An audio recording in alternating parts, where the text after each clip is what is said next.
What's up, Trojans? I'm actually recording this during the Giants-Lions preseason game.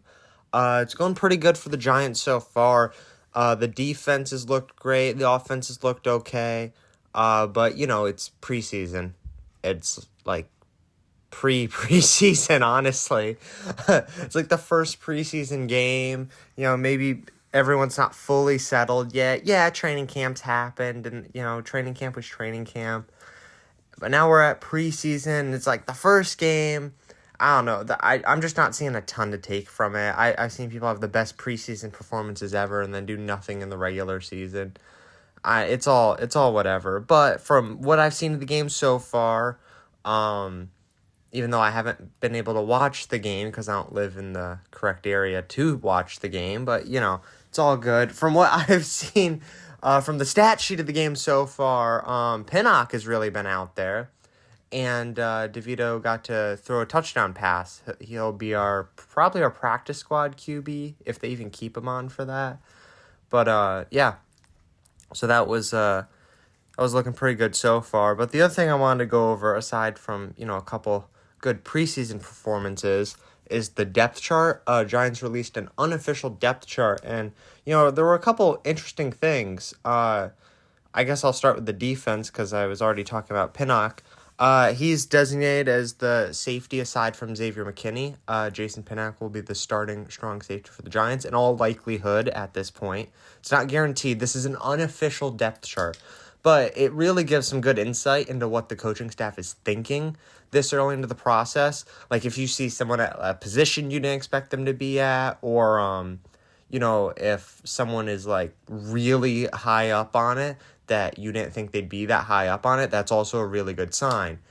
There can be several alterations. This is a first unofficial depth chart, but there's some really interesting stuff in there. Like I said, Pinnock being the starting free safety aside from Xavier McKinney, and then going out in a preseason game, getting an interception right away, getting some tackles, doing some great stuff. I mean, that just shows, that it was warranted for them to put him there. And otherwise, nothing too crazy on the defense. Darian Beavers, he's a late-round guy for the Giants. They have him as the starting will linebacker. So, I don't know, I just thought that was interesting. But otherwise, I think everything else is exactly as you'd expect. Okereke, the starting middle linebacker. Thibodeau, Azeez Ojulari, Laren Williams, Dexter Lawrence. Guys you knew were on the team. They're going to be there in the front few, trying to take out that quarterback. And, yeah, that's about it for the defense. Huge shocker at kicker. Graham Gano is the starting kicker. You never would have seen that one coming. It's not like he's an amazing kicker for the NFL or anything. I don't know. Some people were really shocked to see him start. I just had that in my notes. I thought it was funny.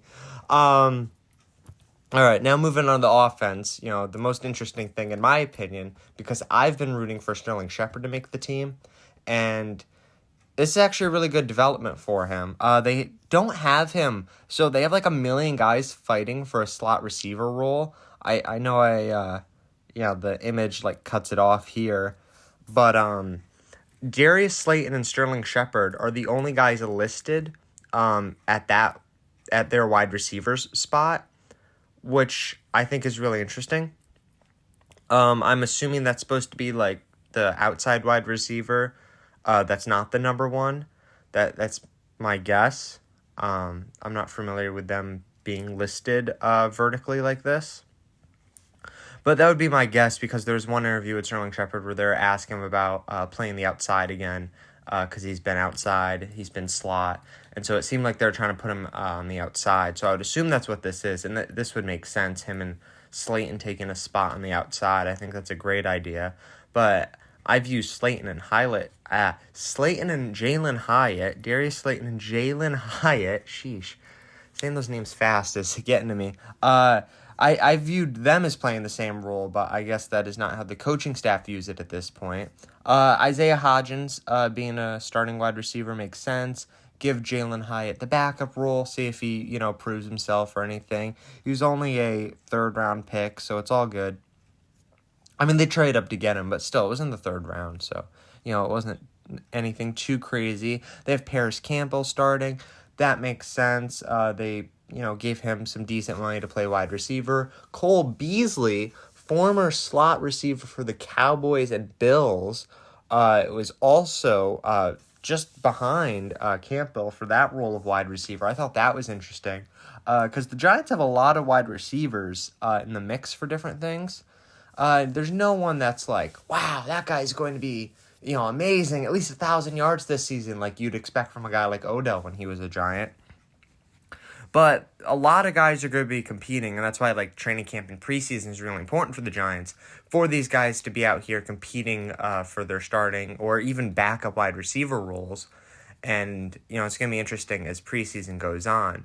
Now, I hope a guy like Sterling Shepard's able to make the team just from pure economics. I think you're getting great value at a wide receiver from a guy like Sterling Shepard, only paying him the vet minimum of $1.2 or $1.3 million it is. That is nothing on the cap. And when Sterling Shepard isn't injured, he is a really good wide receiver. He'll have 80, 100-yard games, especially later in his career. But the unfortunate thing about, him later in his career is he has those 80, 100-yard games, but then he gets injured, right after. And it's oh, well, that sucks. It's kind of been, unfortunately, the trend the last couple of years with Sterling Shepard. The start of his career, he was a much more consistent wide receiver, more like 60 yards a game, and then that would add up over the course of several games, and he'd have a pretty decent season. Now, more recently, it's been he's really good. He'll have a 100-yard game, but then get injured, and unfortunately, it'll be a long injury, too. And that's what's very unfortunate about the career of Sterling Shepard. So I hope they're able to get him back just to have that potential upside of him. I hope they see the value in that. I think he'll be around one way or another. He'd honestly, if you're willing to take a vet min, maybe he'd even be willing to take a practice squad role just so he doesn't have to, move across the country or something.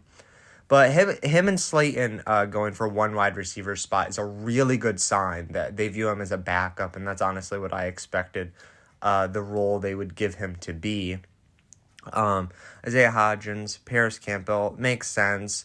Jalen Hyatt and Cole Beasley being their backups, makes sense to me.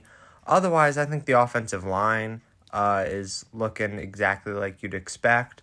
Evan Neal, obviously, at right tackle. Glowinski still at right guard. I mean, they're getting the rookie in at center. It's the same thing they did on defense. They had Banks, the rookie corner, as the starter alongside Dory Jackson. Just makes sense. Left guard, Bredesen, whatever. Left tackle, who'd guess it? Andrew Thomas, that's right. Saquon Barkley's back, so obviously he's the starting running back. Or he will be by the start of the year. I mean, obviously in training camp, I think they've been trying to keep him light. And then Daniel Jones will be the quarterback. So, that'll be the Giants' unofficial depth chart. Looking forward to more preseason games. And, hopefully I can actually watch the next couple. Really looking forward to the season. I think the Giants are going to be great this year. Everything's looking up for this team, especially getting Saquon back. Really excited to see it. It's a shame I couldn't see this preseason game, but honestly, I heard about it all of an hour before it was going to start. And then I was like, oh yeah, let me go to watch it, look into it. And I was like, oh boy, I'm going to watch it. Yeah, totally. And then just didn't have it. So I was going to follow the stats like I've done in the past for the Giants games. Because in the past where I haven't been able to see Giants games, I refresh the stat page constantly, just waiting for a play update. I wasn't having that same energy. I decided to call it, make this video early.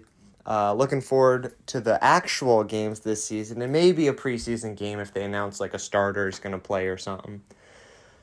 But see you guys in the next one.